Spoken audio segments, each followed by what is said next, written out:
ముఖ్యమంత్రి గారు అంటే బలప్రదర్శనతో కాదు బ్రెయిన్తో పనిచేయాలనేది చాలా ఇంపార్టెంట్. నిజానికి సుప్రీంకోర్టు తీర్పు ఇచ్చిన తర్వాత ఆయన సుప్రీంకోర్టు తీర్పు మధ్యలోనే లేచి అసెంబ్లీలో మాట్లాడడం అనేది యావత్తు మాల సమాజాన్ని దిగ్భ్రాంతికి గురి చేసింది. ఎందుకు ఈయన ఇట్లా చేసుకున్నాడంటే కాన్స్పిరసీ అందులో దాగి ఉందనేది మాలలు చాలా పెద్ద ఎత్తున హట్ అయ్యారు. ఎందుకంటే ముఖ్యంగా భారతదేశంలో భారత రాజ్యాంగాన్ని నమ్ముకొని బతుకుతూ భారత రాజ్యాంగం విలువ సమాజానికి తెలుపుతున్న ఏకైక సమాజం అది మాల సమాజం.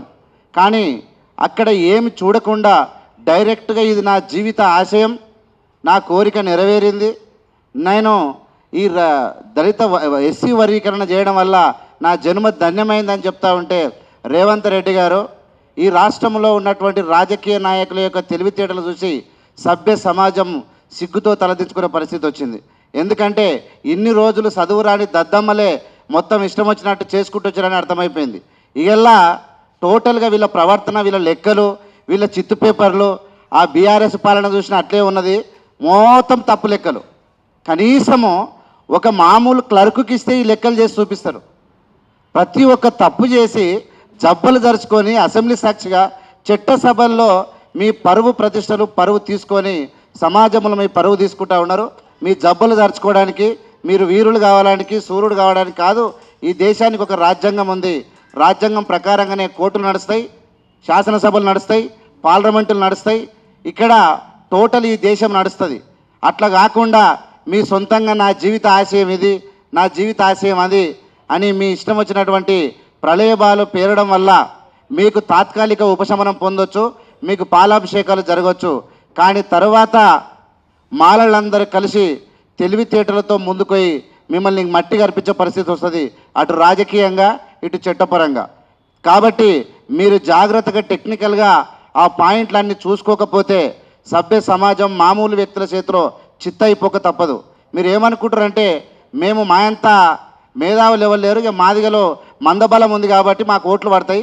మాకు ఇప్పుడు ముఖ్యంగా రేవంత్ రెడ్డికి కొడంగల్లో మాదిగల జనాభా ఎక్కువ, ఇక్కడ బట్ట విక్రమార్కకు మాదిగల జనాభా ఎక్కువ. గుడ్డిగా గెలిచిపోవాలి, మనం ఎన్ని తప్పులు చేసినా గెలవాలి అనేది కోరికతో మీరు చేసినటువంటి తప్పులను పూర్తిగా వ్యతిరేకిస్తూ మాలల చేతిలో మీరు అడుగడుగున అవమానాల కావాల్సిందే. చట్టం ప్రకారం మిమ్మల్ని ఇరికియడానికి మా వాళ్ళంతా రెడీగా ఉన్నారని తెలియజేసుకుంటూ, ఖచ్చితంగా మందకృష్ణ మాదిగకు తగిన శాస్త్రి జరిగింది. ఖచ్చితంగా ఆయన కోరిక ఉల్టా అయిపోయింది. ఇలా అటు బీజేపీ ఇటు మాదిగలు దూరం ఇచ్చి తగిన శాస్త్రి పాపం అనుభవించేటువంటి పరిస్థితికి మందకృష్ణ వచ్చిండు.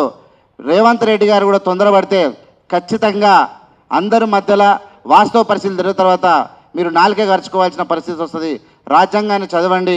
మాలలు 6 నెలలుగా మేము మీటింగులు పెడుతూ లక్షల మందిని జామ చేసి జింకన గ్రౌండ్లో ఇలా పరేడ్ గ్రౌండ్లో లక్షలాది మందితో మీటింగ్ పెట్టి భారత రాజ్యాంగం గురించి చెప్తే మీ ముఖాలకు ఎన్నడూ కూడా దాని గురించి ఆలోచన చేయలేదు. మేము ఏం చెప్పినామని కూడా చూడలేదు. 341 ఆర్టికల్ ఏం చెప్తుందో చూడలేదు. మీరు ప్రెసిడెన్షియల్ ఆర్డర్ ఏం చెప్తుందో చూడలేదు. అసలు హోమోజీనియస్ గ్రూప్ అంటే ఏందో చూడలేదు. అంటే ఒక్కని కన్నా ఆ అసెంబ్లీలో రాజ్యాంగం చదివినటువంటి చరిత్ర కానీ చదవాలన్న ఇంట్రెస్ట్ కానీ లేదు. ఎక్కడ పోయి దోపిడీ చేద్దాం, దోసుకుందాం, ఆర్భాటం, హంగామా, మొత్తం దొంగ బుద్ధులే తప్ప ఒక్కనికైనా రాజ్యాంగం మీద అవగాహన లేకపోవడం సిగ్గుతో తలదించుకుంటూ మాలలు మిమ్మల్ని అడుగడును నిలదీస్తారు. రాజ్యాంగం ప్రకారంగా మిమ్మల్ని దోషులుగా నిలబెట్టడానికి మేము ఎల్లవేళలా సైనికులుగా పనిచేస్తామని చెప్పి తెలియజేసుకుంటూ మాలలు ఇక్కడ కూడా భయపడాల్సిన అవసరం లేదు. వీళ్ళ రిజర్వేషన్లు, వీళ్ళ ఇచ్చే ఉద్యోగాలు, వీళ్ళ ఇచ్చే మెతుకులకు మనం ఆశపడలేదు. బాబాసాహెబ్ నిర్మాణం చేసినటువంటి ఈ రాజ్యాంగం ఈ దేశంలో మనము సైనికులుగా పనిచేస్తాం. ఎవరి మెతుకుల కోసం ఆశపడాల్సిన అవసరం లేదు. మన వాళ్ళంతా కార్యాచరణ తీసుకుంటారు. మాలలు దేశం కోసం పనిచేస్తాం, ఈ దేశం నిర్మాణం కోసం పనిచేస్తాం తప్ప ఎవరి కోసమో ఎవరి కాళ్ళ మీద పడి బతకాల్సిన అవసరం మాకు లేదని తెలియజేసుకుంటా ఉన్నాం. ఖచ్చితంగా ఈ అసెంబ్లీలో భారతదేశంలో మొట్టమొదటిసారి తప్పు చేసిన నరేంద్ర మోడీ భయపడ్డాడు. కానీ అన్యం పుణ్యం తెలిసి తెలియని రేవంత్ రెడ్డి పప్పులో కాలేసిండు. ఇవన్నీ భవిష్యత్తు రోజుల్లో మీ పాపం పడినటువంటి రోజులు వస్తాయని తెలియజేసుకుంటూ, సమయం అతీతం కావడం వల్ల ఇంకా అనేక విషయాలు మా వాళ్ళు మాట్లాడతారు, లెక్కలని చెప్తా ఉన్నారు. వాళ్ళు చేసిన తప్పులు వాళ్ళకి చెంప చెల్లు అనేలా మా వాళ్ళు లెక్కలు చెప్పారు. ఆ లెక్కలు కానీ రోస్టర్ పాయింట్లు చూసి ఇక అసెంబ్లీ మీ ఎంతమంది, మీ తెలివితేటలు ఏంది, మీ ఐఏఎస్లు ఏంది, మీ మంది ఏంది, మీ మార్బలం ఏంది, మీ బుద్ధి ఏంది, మా వాళ్లకు ఒక రోజులో మీరు దొరికిపోయారంటే మీరు ఎంత అజ్ఞానులు అనేది ఇక్కడ అర్థమవుతా ఉన్నది. జాగ్రత్త ఉండాలని హెచ్చరిస్తా ఉన్నాం. మేము ఖచ్చితంగా అడుగడుగున మిమ్మల్ని ప్రశ్నిస్తాం, నిలదీస్తాం, మీ తోలు తీస్తామని తెలియజేసుకుంటాం. జై హింద్, జై భీమ్, జై భారత్.